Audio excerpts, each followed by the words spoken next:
जय महादेव। जब भ्रष्टाचार में लिप्त वकीलों की टोली कोर्ट के अंदर लाइन लगा करके खड़े हो तो समझ जाइए कि देश की राष्ट्रीय सुरक्षा खतरे में है। जब भ्रष्टाचार वकीलों की टोली जब देश के सेंसिटिव मुद्दों पे सुप्रीम कोर्ट, हाई कोर्ट में जब खड़े दिखे आपको तो समझ लीजिए कि भारत की राष्ट्रीय सुरक्षा खतरे में है।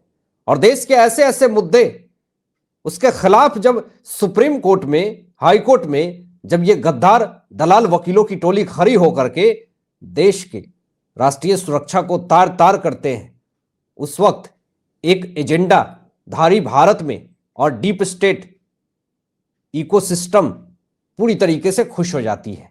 लेकिन आज इसी विषय में बात करेंगे और बताएंगे जो बड़ी खबर आ रही है कि आखिर अभिषेक मनु सिंघवी के ऊपर जिस तरीके से आज सवाल उठ रहे हैं, आज जिस तरीके से उनके वकालत पे रोक लगाने की बात हो रही है, किन किन मुद्दों पे यह बात सामने आ रही है, जो जो मुद्दे मैं आपको बताऊंगा, यह आपको फैसला लेना है कि यह फैसला किस ओर जा रहा।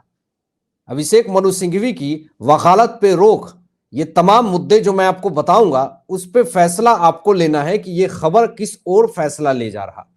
कांग्रेस के बड़े नेता की जो गिरफ्तारी हुई है वो एक मिसाल बन गया है, लेकिन बताएंगे। और दो वायरल वीडियो है वो भी दिखाएंगे, एक राहुल गांधी की और एक कांग्रेस कार्यकर्ताओं की, जिसमें झगड़ा झड़प हो रही है। लेकिन सबसे पहली बात जो सामने आ रही है वो ये कि कांग्रेस के बड़े नेता, दो बड़े नेता की गिरफ्तारी हुई है और वकालत को लेकर के अभिषेक मनु सिंघवी पे सवाल क्यों खड़े हो रहे हैं, जरा देखिए। नरेंद्र मोदी जी के ऊपर अश्लील टिप्पणी की थी कांग्रेस के पूर्व विधायक, उसको गिरफ्तार कर लिया गया है।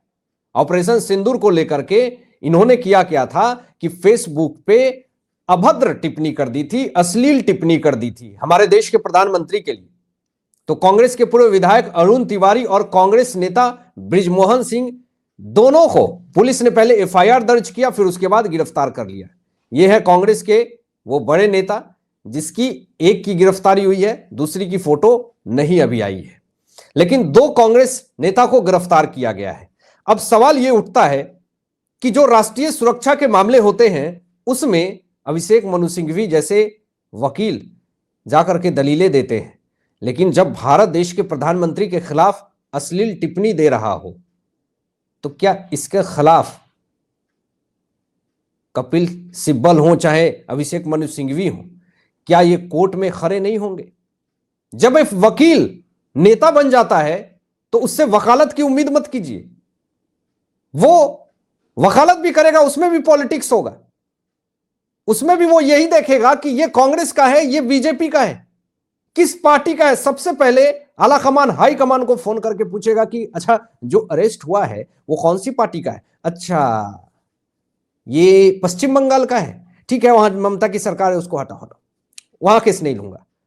अच्छा ये जो गिरफ्तार हुआ है वो कहां का है, वो तो असम का है, अच्छा बीजेपी की सरकार है, चलो केस ले लेते हैं। असम में हुआ क्या, बांग्लादेशी रोहिंग्या को भगा दिया असम की सरकार ने, कपिल सिब्बल मुंह उठा करके आ गए उस अवैध बांग्लादेशी को किसी तरीके से भारत में नागरिकता दिलाने के लिए। तो अब वकालत में जब पॉलिटिक्स घुसेगा, जब वकील राजनेता बन जाएगा, नेता बन जाएगा, तो समझिए उसमें भी वकालत पूरी तरीके से। और इसलिए मैं ये बात कह रहा हूं, ये कांग्रेस का नेता जो गिरफ्तार हुआ दो अश्लील टिप्पणी मामले में, इसके खिलाफ खड़े नहीं होंगे ना कपिल सिब्बल ना अभिषेक मनु सिंघवी। और इसीलिए सिंघवी के वकालत पर रोक करने की मांग उठ रही है। दूसरी जो सबसे बड़ी खबर मैं आपको बता रहा हूं, यह शकूर खान है दोस्तों। यह पाकिस्तान जाने की बात कबूल कर चुका है। यह राजस्थान के पूर्व कैबिनेट मंत्री सालेह मोहम्मद का पीए है। शकूर जो है वो पूर्व कैबिनेट मंत्री कांग्रेस का मोहम्मद सालेह मोहम्मद को यह पाकिस्तान से तोहफा ला करके देता था। जरा देखिए, यह है शकूर खान और उसके बगल में राहुल गांधी के साथ कांग्रेस का नेता, यह उसका पीए है। 7 बार पाकिस्तान जा चुका है यह जासूस शकूर खान। 15 साल से जारी थी आवाजाही, फोन से मिले आईएसआई अधिकारियों के नंबर। अब बताइए, कांग्रेस के मंत्री सालेह मोहम्मद के लिए लाया करता था तोहफे। अब मुझे बताइए कि क्या अभिषेक मनु सिंघवी शकूर खान को लेकर के कांग्रेस के कैबिनेट मंत्री को लेकर के, कांग्रेस के कैबिनेट मंत्री सालेह मोहम्मद को लेकर के, शकूर खान को लेकर के, उनके पीए, इनके खिलाफ सुप्रीम कोर्ट में, हाई कोर्ट में खड़े होंगे? नहीं होंगे, क्योंकि यहां पे पॉलिटिक्स आ गया। कांग्रेस के नेता कैसे इसके खिलाफ खड़े हो जाएंगे? और मैं इसीलिए ये बात कह रहा हूं कि अगर वकालत में राजनीति आ गई तो फिर मामला ठप हो गया। सबसे पहले यह पूछना पड़ता है, यह जानना पड़ता है कि यह किस पार्टी का है। और अब तो संबित पात्रा जी ने एक बहुत बड़ा स्टेटमेंट दे दिया कि ऑपरेशन सिंदूर को लेकर के राहुल गांधी को चीन पाकिस्तान के पेड एजेंट बता दिया। जिस तरीके से राहुल गांधी पिछले कुछ दिनों से सेना का अपमान कर रहे हैं और ट्रंप के फोन से नरेंद्र सरेंडर वाला गेम खेल रहे हैं, उसके बाद से बीजेपी पूरी तरीके से भड़की हुई है। राहुल गांधी ने नरेंद्र सरेंडर कह दिया। एक सम्मान, देखिए, सम्मान नहीं दिया, नरेंद्र सरेंडर। जो अपने पूर्वजों का सम्मान नहीं करेगा वो बुजुर्ग का सम्मान कैसे करेगा? नरेंद्र सरेंडर पे आएंगे, लेकिन पहले यह देख लीजिए कि बुजुर्ग की सम्मान की बात जहां पे हो रही है, राहुल गांधी इसमें पूरी तरीके से पीछे हैं। जो मैं आपको वीडियो दिखाऊंगा और फोटो दिखाऊंगा, वो देख करके आप समझ जाएंगे। राहुल गांधी जूता उतारे बगैर इंदिरा गांधी को श्रद्धांजलि देते हैं। पहले वो वीडियो मैं आपको दिखाऊंगा, फिर उसके बाद इस विषय में आपको बताऊंगा। जरा देखिए, राहुल गांधी गए हुए थे और जूता पहन करके फेंक करके इंदिरा गांधी को फूल चढ़ाया। जरा ये देखिए, फेंक करके। जो अपने पूर्वजों की भी नहीं इज्जत करता हो वो नरेंद्र सरेंडर तो नहीं करेगा तो और क्या करेगा? आप खुद सोचिए ना। यहां पर देखें आप, तो राहुल गांधी ने बिना जूता उतारे ही अपनी दादी पूर्व प्रधानमंत्री इंदिरा गांधी को श्रद्धांजलि अर्पित कर दिया। राहुल गांधी ने जूते पहनते हुए ही गुलाब की पंखुड़ियां उड़ाई और तस्वीर के आगे फेंक दी। जरा आप ये फोटो में भी देख सकते हैं कि किस तरीके से राहुल गांधी ने जूता पहना हुआ है। मोहन यादव जी ने कहा कि जूता क्यों नहीं उतारे, सवाल खड़े हो रहे हैं।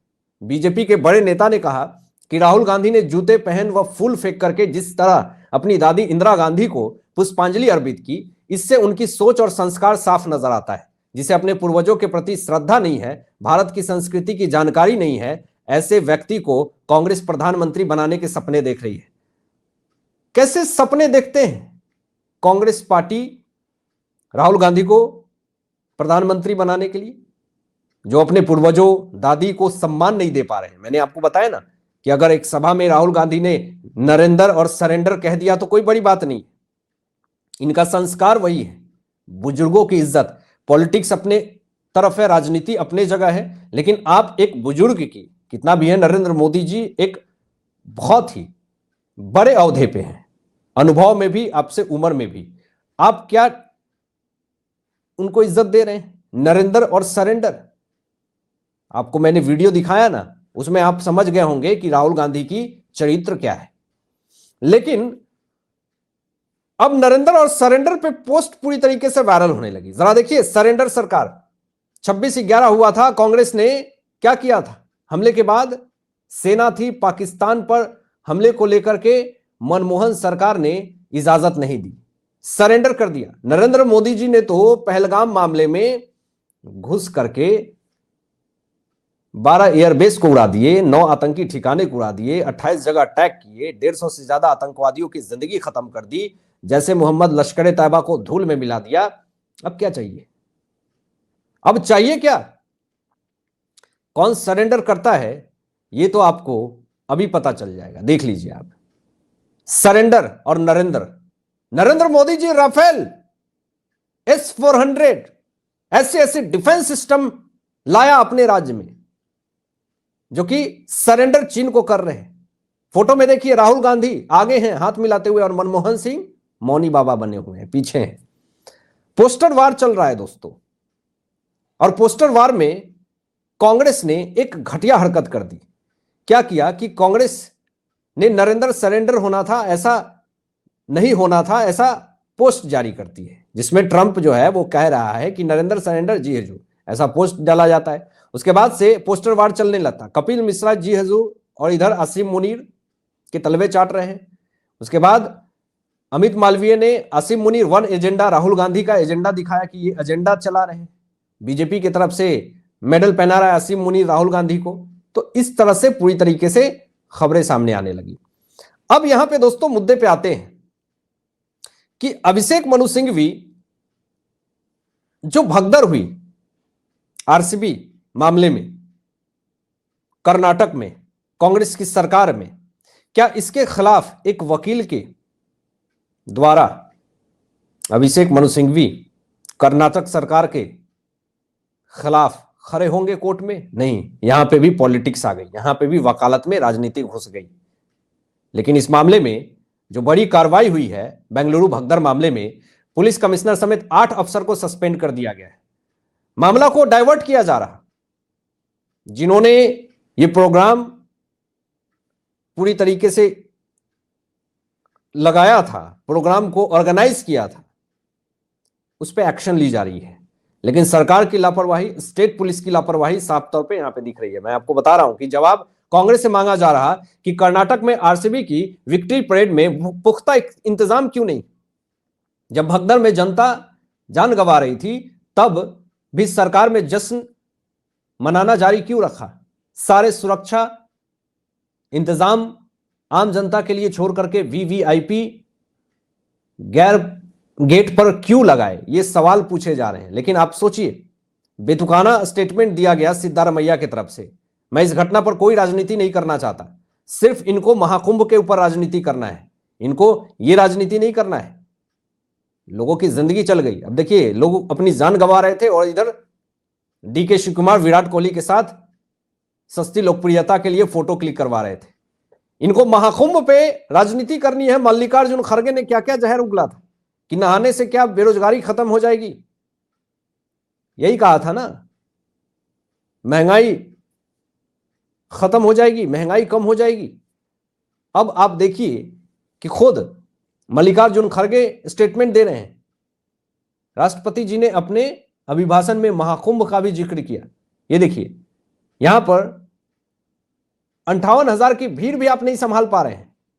68 करोड़ की राज्य वाले महाकुंभ पर सवाल आप खड़े कर रहे थे। स्टेडियम के अंदर जश्न चल रहा था, लोगों की जिंदगी जा रही थी और पुलिस हाथ पे हाथ धर करके बैठी हुई थी, क्योंकि ध्यान विपक्षी कार्यकर्ताओं को प्रताड़ित करने में रहता है। और इसीलिए यहां पे बेतुका स्टेटमेंट दिया जा रहा कि कुंभ में भी भगदड़ हुई थी। अरे, जिसका गया उसका गया ना। कुंभ में भगदड़ हुई थी, इसके लिए क्या आप बेंगलुरु में भगदड़ करेंगे? मतलब ये मैटर आखिर यहां पे आना ही नहीं था। अब एक और मामला सामने आ रहा है जिसमें आप साफ तौर पे इस फोटो में देख सकते हैं कि 6 बजे के पहले किस तरीके से घटना हो रही है, और आप देखिए किस तरीके से उसके पहले घटना हुई, उसके बाद विराट कोहली ये सब जश्न मना रहे हैं वहां पे। ये आलम था दोस्तों। लेकिन क्या इस मामले में अभिषेक मनु सिंघवी कोई एक्शन लेंगे? क्या अभिषेक मनु सिंघवी की वकालत पे रोक होनी चाहिए? ये तमाम चीजें आपने देख करके क्या फैसला लिया, फैसला किस ओर जाती है, ये सब कुछ देख करके जरूर कमेंट करके बताइएगा। मिलते हैं लेटेस्ट ब्रेकिंग न्यूज के साथ, तब तक अपना ध्यान रखें, ख्याल रखें। सत्यमेव जयते। जय हिंद।